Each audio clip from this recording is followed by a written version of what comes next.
This is Kamala Harris, the Vice President of the United States. On Saturday, March 12, 2022, during her address at the DNC winter meeting, Kamala said the following about the situation in Ukraine. I will say what I know we all say, and I will say over and over again. The United States stands firmly with the Ukrainian people in defense of the NATO alliance. So for clarity, Ukraine is not a member of the NATO alliance. You'd think the vice president would know that, but whatever. And that means it was time for some damage control. In the official transcript of her remarks, the White House added the word "and" in brackets. The United States stands firmly with the Ukrainian people and in defense of the NATO alliance.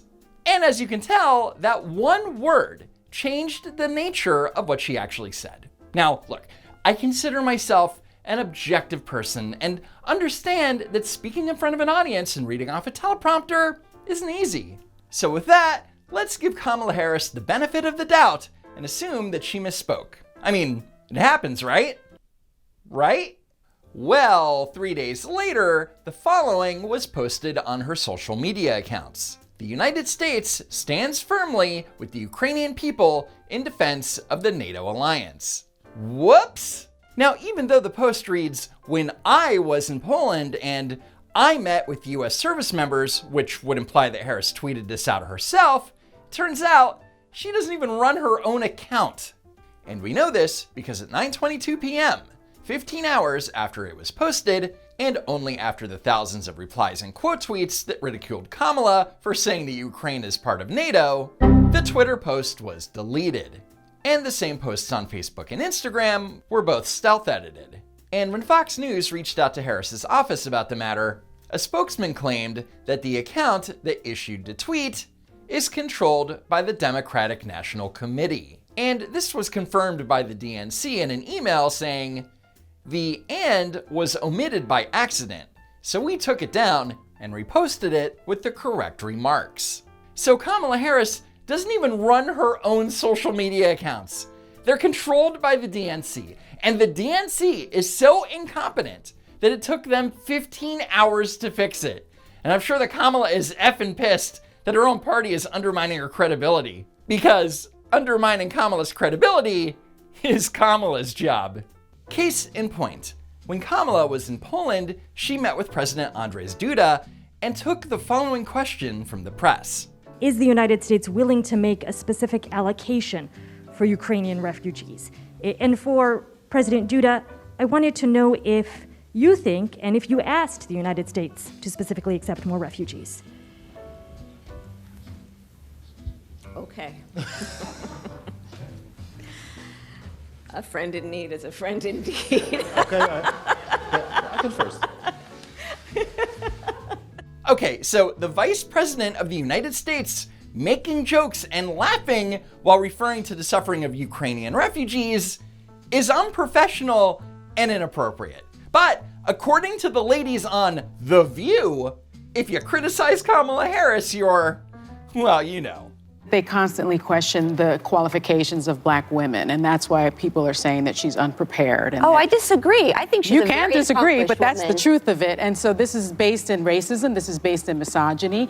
And we're talking about a woman that has extensive experience abroad. Extensive experience abroad? During her tenure as vice president, she's visited a grand total of 7 countries. She gets wonderful marks across the board. And of course, that's not true either. According to Real Clear Politics, Harris's current average approval rating is 37.8%. She gets wonderful marks across the board. And of course, they claim that if it was a man laughing, that no one would bat an eye. I personally think if she was a guy, they would never say it, because they also made fun of Hillary's laugh. But I don't see them making fun of Pence's laugh or any of the other guys. Did he laugh? Well, they don't laugh very much. So they just debunked their argument. Vice President Pence wasn't criticized for laughing inappropriately because he's a man. He wasn't criticized because he never laughed inappropriately. Okay, I can first. Anyway, Harris also met with Romanian President Klaus Iohannis, and during a press availability, it didn't go so great. Your country and many of your neighbors are enduring enormous cost aiding Ukrainian refugees, and you also face a really dire threat in the Black Sea.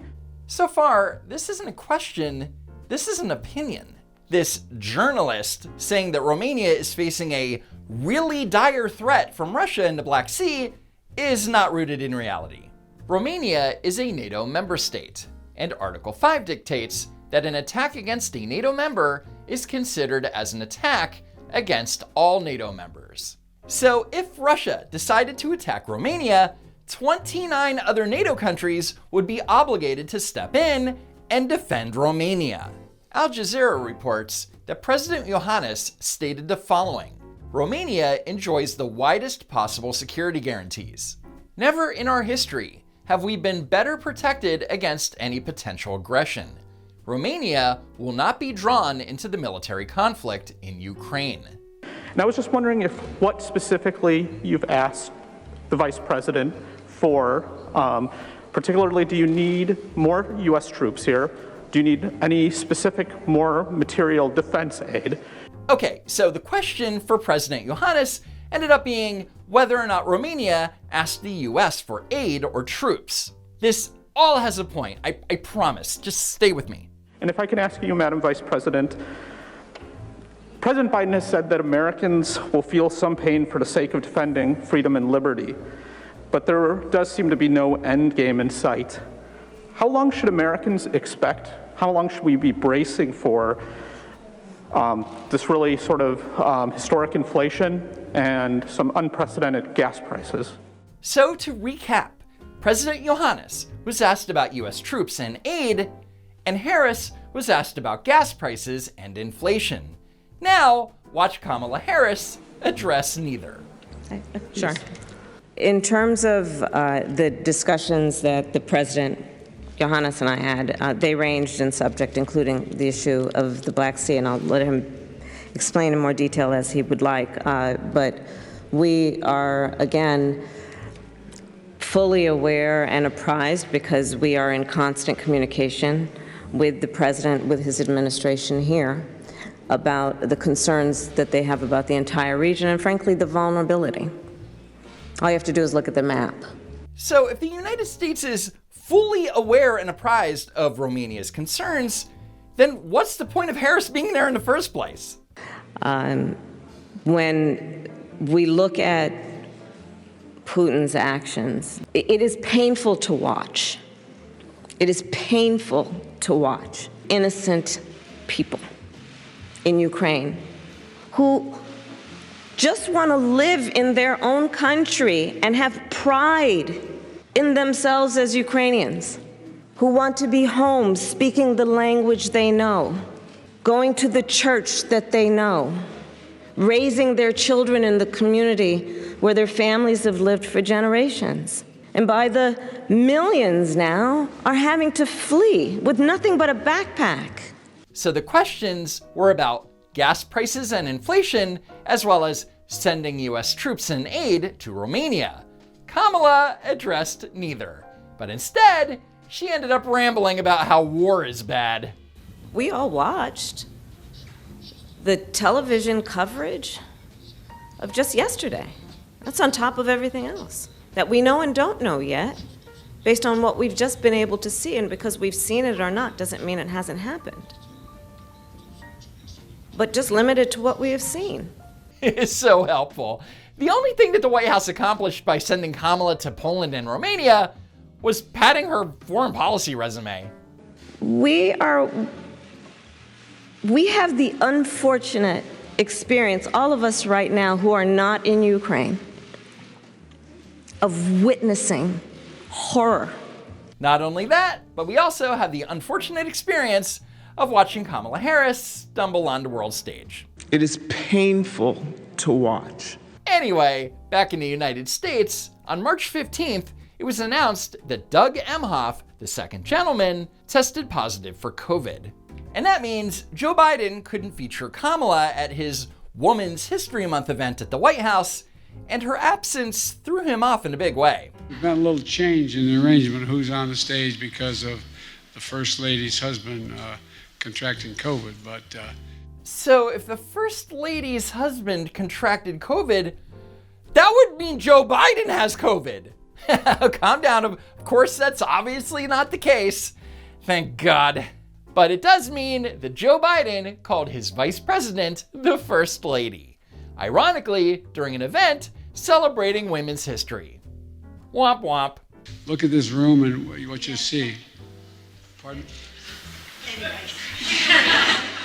That's right. She's fine. It's me. That's not together. Yeah, no sh**. And to add insult to injury, Biden attempted to clarify who actually has COVID and failed miserably. Second lady, the first gentleman. How about that? So in the span of 30 seconds, Biden called the vice president the first lady, and then called the second gentleman the second lady and the first gentleman. 81 million votes, guys. And it's probably a good place to end it. So be sure to like and subscribe. Thanks for tuning in, and I hope to see you next time. If there is next time.